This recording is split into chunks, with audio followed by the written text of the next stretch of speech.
Well, some of the applications that our diffraction gratings are used in include devices that are able to look into a person's eye and look at the back of the eye into the retina and actually look down into the layers of the eye and detect diseases like macular degeneration while they're still at a treatable stage.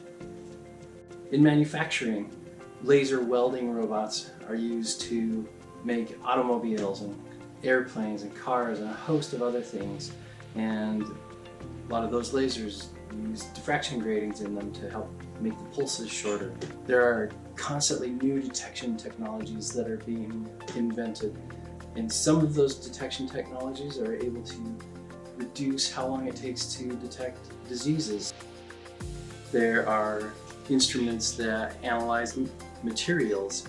Some of the applications for that are in medicine, manufacturing, recycling, and in scientific research.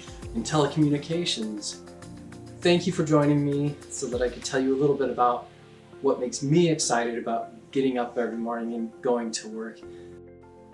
We would love to share more about these applications and how our gratings work, so connect with us today.